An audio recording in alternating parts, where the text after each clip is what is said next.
Okay, ladies and gentlemen, viewers, welcome back to Let's Play Ogre Battle.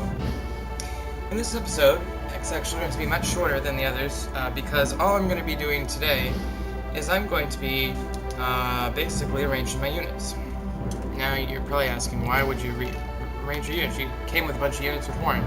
Well, in the last battle, I removed some units to make this Canopus unit more effective.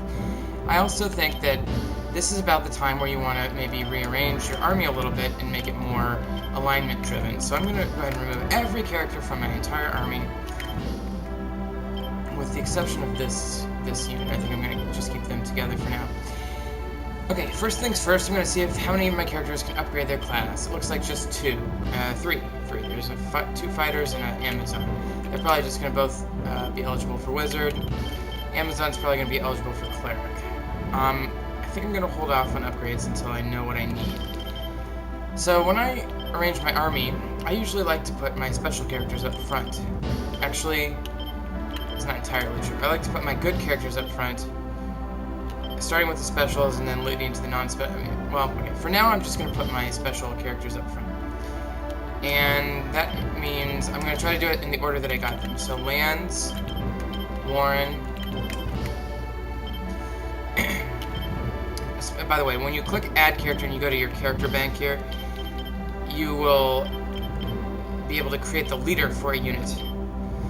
So if you just make a unit with a leader, that's a good way to guarantee that you're at least going to have that person be the leader.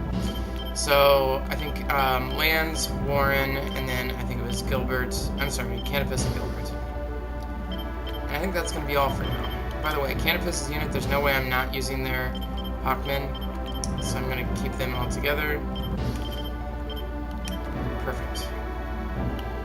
And finally, Gilbert. And I'm actually I didn't even need to disassemble Gilbert because I'm just going to keep him the same way he was.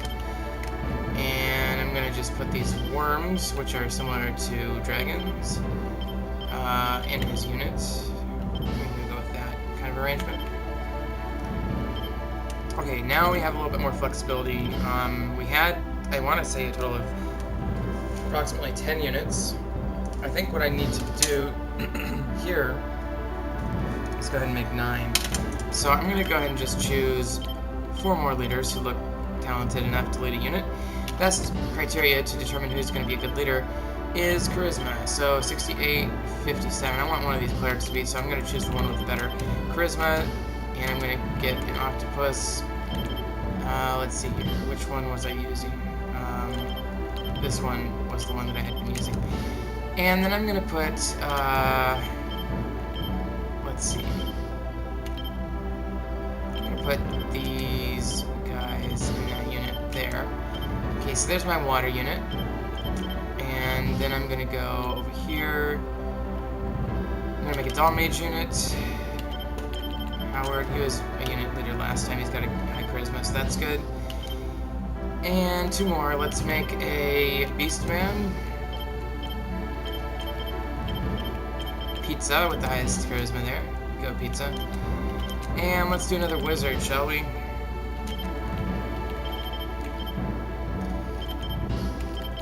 Yeah, so this guy, Goazer, is pretty good. So I'm going to make him the guy. Okay, so I'm going to start with this and see if I can fill them all out.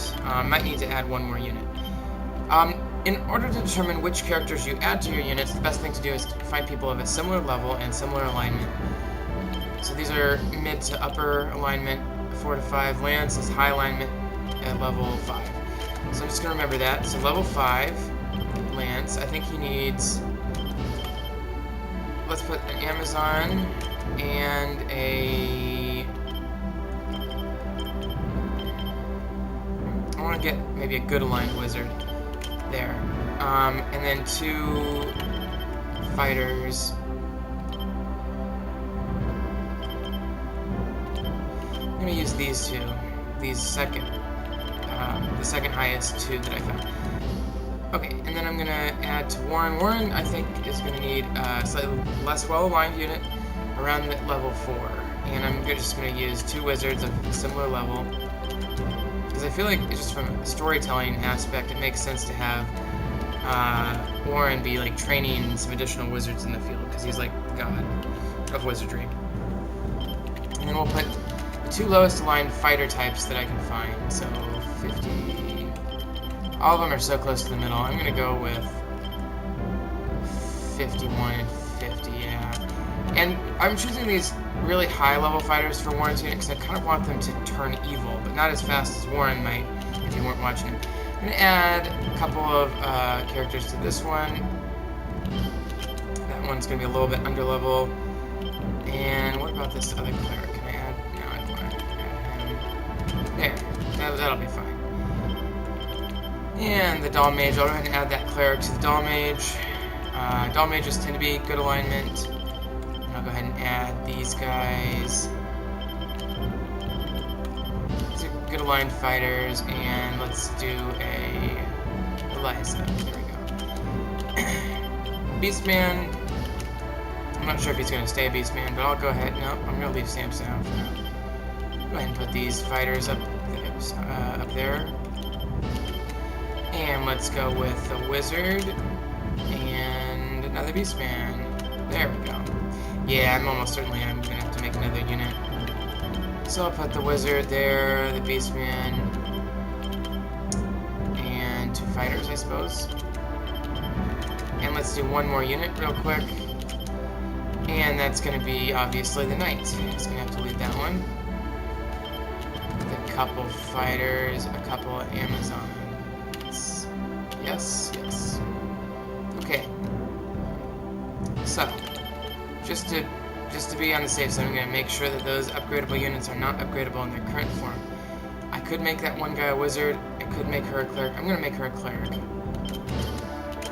Other than that, I think I'm going to keep everybody the way they are.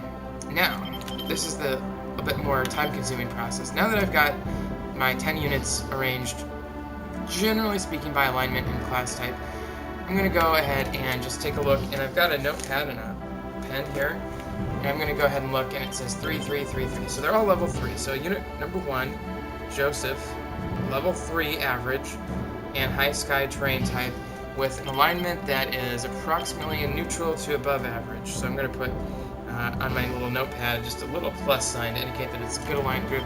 Obviously, you want your liberating unit to be high alignment.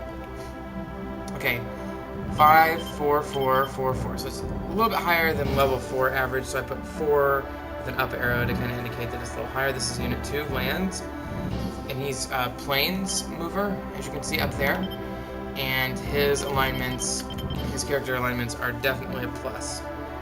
So number 3, and I'm marking all this down on my paper. This is a 4 up level again. This is Warren. He's going to be plains as well, and his alignment's going to be just a minus because it's slightly below average. Okay, this is I'd say middle of the road kind of aligned group. 5 plus 3 plus 3 plus 4. 4, 4, 5 is 13 plus 3 is 16 plus 3 is 19 divided by 5. It's a little bit less than 4, so we're gonna yeah, we're gonna put 4 minus on this one. I'm sorry, 4 down arrow for Canopus, unit 4. He's a low sky unit, and his alignment is kind of neutral right now, although I'd like to increase it. Gilbert is also maybe a slightly evil, but mostly just neutral character, and his is 5 up for the level. He's a high sky unit, and his name is Gilbert. He's number 5. I'm writing this down. Number 6, 4, 3, 3, 2, so that averages out to be 3, with a slight good alignment there, so 3 is what I'm going to mark down. He's a water, move type water. I'll put W for that one, and the leader name was Prim, and it's number 6. Okay, number 7 is Howard, the Doll Mage, level 5, 2, 3, 3, 3. 3, 3, 3, 3, 4, so it's 3 up. You can do the math yourself if you want, just trust me. And he's a plains mover with, I would say, slightly better than average alignment. I'm going to go put neutral. And his name was Howard. This, oh, I'm sorry. Yeah, his intelligence is decent. Okay. This is Pizza, who's 4 down, going to put neutral for alignment because he's got it, well, maybe even low for alignment. I'll just put him minus. He's going to be either plains or mountain. He's plains mover. And his name is Pizza, and he's number 8.